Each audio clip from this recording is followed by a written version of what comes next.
Metals combine with oxygen to form basic oxides. Aluminum oxide and zinc oxide show the properties of both basic and as well acidic oxides. These oxides are known as amphoteric oxides. Amphoteric oxide कौन से oxide होते हैं? जो metal oxygen के साथ react कर जाते हैं बेसिक ऑक्साइड बनाने के लिए, जैसे कि aluminium oxide and zinc oxide show the properties of both basic as well as acidic oxides. Aluminium oxide और जिंक ऑक्साइड प्रॉपर्टी शो करते हैं किसकी? एसिडिक की भी और बेसिक की भी. ठीक है. और इन ऑक्साइड को बोला जाता है एम्फोटेरिक ऑक्साइड. जो ऑक्साइड बेसिक और एसिडिक दोनों की प्रॉपर्टी दिखाते हैं ऑक्साइड, उन्हें एम्फोटेरिक ऑक्साइड कहते हैं. Different metals have different reactivity with water and dilute acids. ठीक है. हर मेटल के अलग अलग रिएक्शन होते हैं वाटर और डिल्यूट एसिड के साथ. A list of common metals arranged in order of their decreasing reactivities known as activity series. ठीक है. रिएक्टिव सीरीज ऊपर पढ़नी पड़ेगी आपको. ठीक है. Metals above hydrogen in the activity series can displace hydrogen from dilute acid. ठीक है.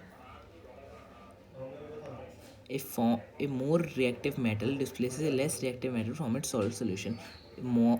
जो ज़्यादा रिएक्टिव मेटल होता है वो लेस रिएक्टिव मेटल को क्या डिस्प्लेस कर देगा, उसकी जगह ले लेगा. ठीक है. और आपको रिएक्टिविटी सीरीज पढ़नी पड़ेगी क्योंकि इसके हिसाब से आपको देखना पड़ेगा कौन सा हाईली रिएक्टिव है, कौन सा कम रिएक्टिव है. ठीक है. The extraction of metals from their ores and then refining them for use is known as metallurgy. The extraction of metal from their ores and extraction metals को हम निकालेंगे ओर्स से और रिफाइन करेंगे उन्हें यूज़ करने के लिए. उन्हें क्या मेटलर्जी क्या होता है? हम मेटल्स से ओर्स निकालते हैं यूज़ करने के लिए, मेटलर्जी कहते हैं. An alloy is a homogeneous mixture of two और मोर मेटल्स और metal and non metal. Alloy क्या होता है? एलॉय होता है मिक्सचर होता है किसका? टू और मोर मेटल्स का और मेटल और नॉन मेटल का. ठीक है. या तो मेटल से मेटल का और कॉम्बिनेशन होगा. ठीक है. मिक्सचर मतलब, और या फिर मेटल और non metal. The surface of some metal such as iron is corroded when they are expose to moist air for a long period of time. ठीक है. आयरन को जैसे जंग लग जाता है वैसे ही इसमें लिखा है कि दिस फॉर्म में कोरोजन मतलब जंग लगना. ठीक है. जब हमें मॉइस्ट एयर में छोड़ दें बहुत लंबे समय के लिए. Non metals have properties opposite to that of metals. ठीक है. नॉन मेटल्स की प्रॉपर्टीज अपोजिट होती है मेटल से. They are neither malleable non ductile. वो मेलेबल भी नहीं होते ना डक्टाइल, मतलब थिन शीट में भी नहीं कर सकते ना वायर्स को कन्वर्ट कर सकते हैं. They are bad conductors of heat and electricity. वो बैड कंडक्टर होते हैं हीट और electricity except for graphite which conducts electricity.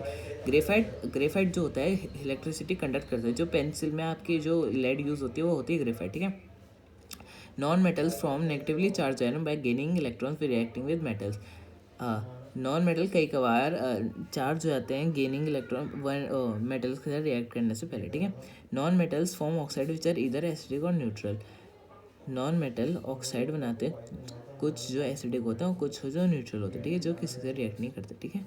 Non metals don't despite displace hydrogen from dilute acid, they react with hydrogen to form hydride. Non metal hydrogen को displace नहीं कर सकते dilution acid से, वो hydrogen के साथ react करते हैं हाइड्राइड्स बनाने के लिए. ठीक है. Thank you for revision notes.